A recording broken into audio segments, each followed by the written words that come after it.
Welcome to my channel, STEM Cafe, where we make everything science, technology, engineering, and mathematics easy to comprehend, assimilate, fun, and entertaining. Today we are going to handle Kirchhoff laws in electrical analysis, current, voltage in circuits. Kirchhoff is just improvement on Ohm's law. Kirchhoff's law is improvement on Ohm's law, and it makes the analysis of a little bit complex circuit easier to handle. In Kirchhoff, we realize that, yes, it gave us two laws, one about the voltage and one about the current.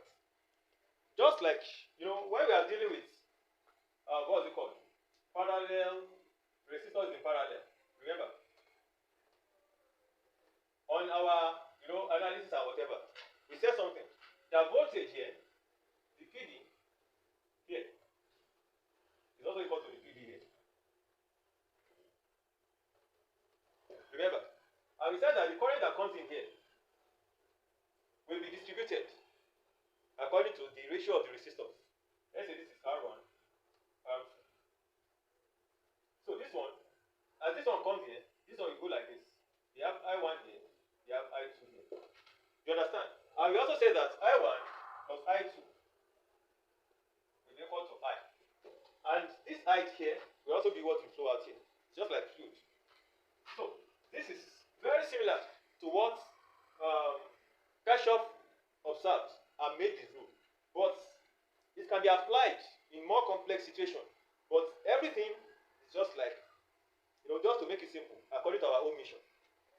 Now, for the first law, it's about the current in a circuit. He said that at the junction, algebraic sum is 0 at the junction. That is I1 minus I2 minus I3 is 0. You know why? Any current flowing away from the junction is considered to be negative. Do you understand? Any current flowing out of this place is considered to be negative. Another way to express it is total current flowing into a point equals total current flowing out of it. You can see I1 equals to I2 plus I3. Sorry, this is I3.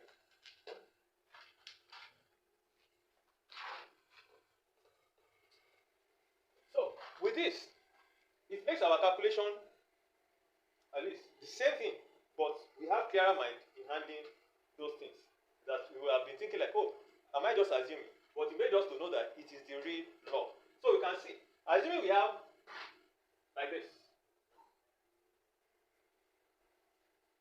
I1 comes in. The direction is very important. I2 comes in. So, I3 comes out. I4 comes out. I5 comes out. Let's see that like now. I have I6 as well. That is going in. You understand? From this law, we can see that I1 plus I2 plus I6 is equal to I3 plus I4 plus I5. Here I's are for currents. Do you understand? So the main concept is for you to know, whenever you are handling electrical analysis, consider the junction, and at that point, try to know what is coming in so that you're able to know what is going out, or whatever that goes out, you'll be able to calculate what comes in. That is about the current. Now let's look at what is said about the voltage. Now, the second law is about the voltage. You can say Kirchhoff's law of voltage. It's talking about any closed loop. Now, let's take a look at this.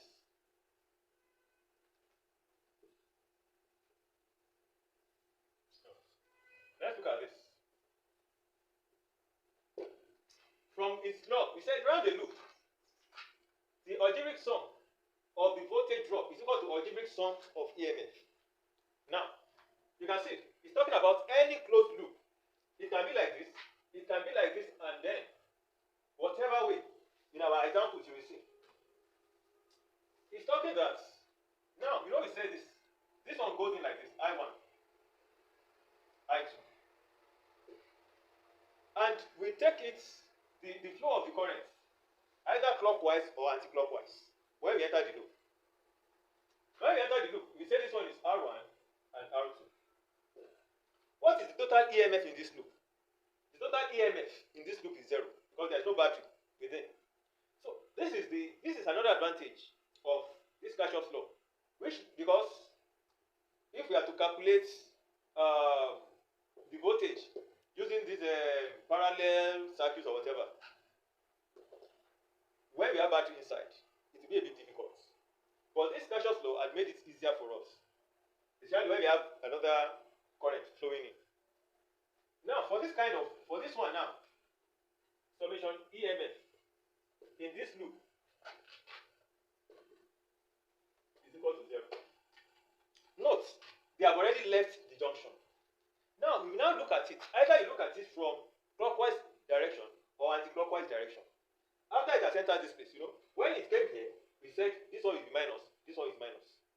Now, it is clockwise. Do you understand? It is clockwise or anti-clockwise. If you look at it, this one goes clockwise. And if you look at this one is anti-clockwise. Do you understand? So, the summation of the EMF, how do we calculate it?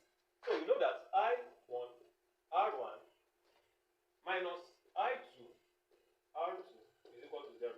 Why do we have minus here? Because we take the clockwise direction to be positive. Clockwise is positive. Anti-clockwise is negative. That is why we had it like this. So, that is what you should look for. Whenever you are handling the voltage within a loop, you should consider if it is flowing in the clockwise direction or anti-clockwise direction. The only thing you just need to do is that if you are taking it as clockwise direction, in this instance, the direction you take must be consistent throughout your calculation. It might be clockwise here, it might be anti-clockwise in the other direction. Either way you look at it. Do you understand? So, that is what will determine which one is positive or negative. Or you can make your own clockwise, anti-clockwise to be positive and clockwise to be negative. But make sure that the direction you take in this place will be the direction you take in when you are considering it along with another loop. Don't be afraid if it is positive in your calculation or negative. At the end of the calculation, you will know if your direction is right or not. Please take note of that. You will know if your direction is right or not. All other calculations we have done in the past using Ohm's law, parallel circuit analysis, series circuit analysis. You can easily use Kirchhoff's law too, and you get your correct answer. Now let's quickly look at just one example. So another expression for the second law is summation E equals summation Ri, or summation E minus summation Ri is equal to 0. So this one is okay for me. Everything is okay. So this is the mathematical expression of this law. Now look at this circuit. They have cells in parallel. This is one advantage of using Kirchhoff's law. Kirchhoff's law makes us to be able to calculate when we have cells in parallel like this, especially when they have different EMF. I1 here, because this one is cell, we assume that the current is also give us current. And this one is a cell here, it will give us current in this direction. But the two of them, when they come here, they will match. You understand? And they gave us this I3. So I3 is equal to I1 plus I2. That's the thing. I1 plus I2 from the first law for Kirchhoff. And he also told us that in any loop, the sum of the EMF is equal to the sum of the drop in voltage. Let's say this is A, B, C, D, E, F. So we have loop E, F, C, D. We have loop C, D, A, B. And we have loop A, E, F, A, B. Do you understand? Now let's look at each. So for loop C, A, B, C, D. Let me tell you. A, B, C, D. You can see this one is, what's it called? Clockwise. It is clockwise now. You see. So I can easily say that 8I3 plus 2I2 is equal to 4. Because that is the one in the loop here. I can also say that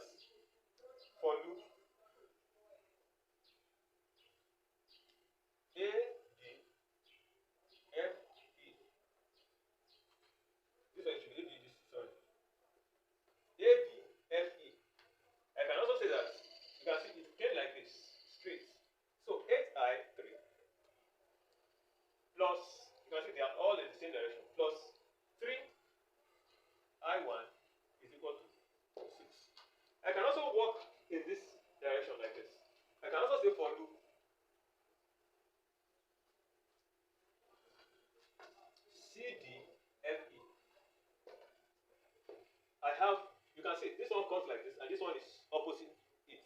So I can say that like this. I can say that 3i 1 minus 2i2 is equal to 6 minus 4, which is 2. So you can see now, that is the way you handle it. Put the direction of the current into consideration. You can see that in this place, when I considered it here, in this loop, I took it as positive because everything is flowing in the same direction here. But in this place here, because everything I'm considering anti-clockwise as positive, it became negative here. So that is what you should look out for, and you will always get your correct answer. Now, I can now work this one and this one. So, let's see. 8 into I1 plus I2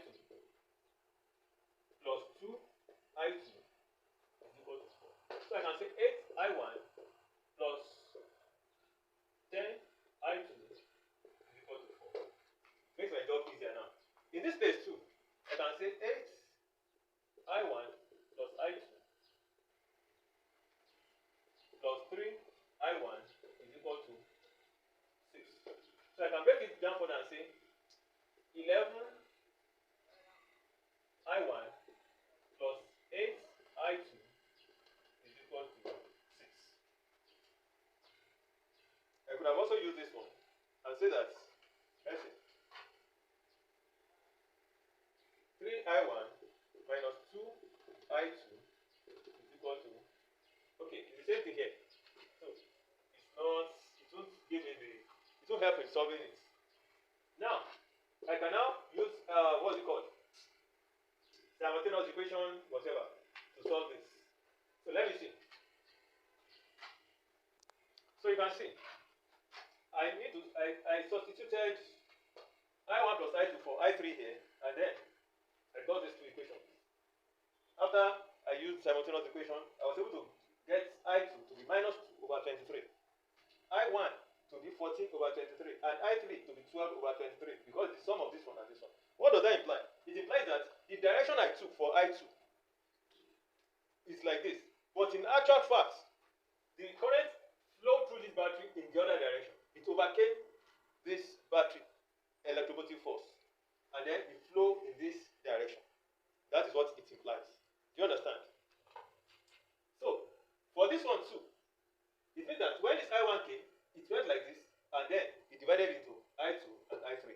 That is first point I want you to hold. The fact that you are giving direction to the current does not mean you will meet the answer. If you have given it the wrong direction before, the right direction will show in your answer. That is in the opposite direction. Just be consistent in holding that direction you have chosen. The second one is this. The PD across this place is also equal to the PD across this place is equal to the PD across this place, because they are parallel. So that shows that you've gotten the answer. If you check, 8 times 12 over 23. This one too now, you know the current flow opposite this one. So this one will now be 4 plus 2 over 23. And this one will be 6 minus 3 times, what's it called? Minus 3 times 14 over 23. This one will be 4 plus 2 times 2 over 23. Let's check. So you can see, it is consistent. So you can see the joy in using Kirchhoff's rule or Kirchhoff's law. This one. So the current here flowed in opposition to the EMF. So it will be added. So you can see. So you can see. Just be aware of the direction of the current and you get your answer. This is just explanation of the Kirchhoff's law. In subsequent lecture, we will do some exercises on the Kirchhoff's law. Thank you. Kindly subscribe, share, make comments, and then like. You can also follow in our other channels. Thank you very much, and I appreciate your support. If you have any instruction, any inquiry, as advice, you can give us through the comment or the channels in the description below. Thank you very much. See you in the next lecture.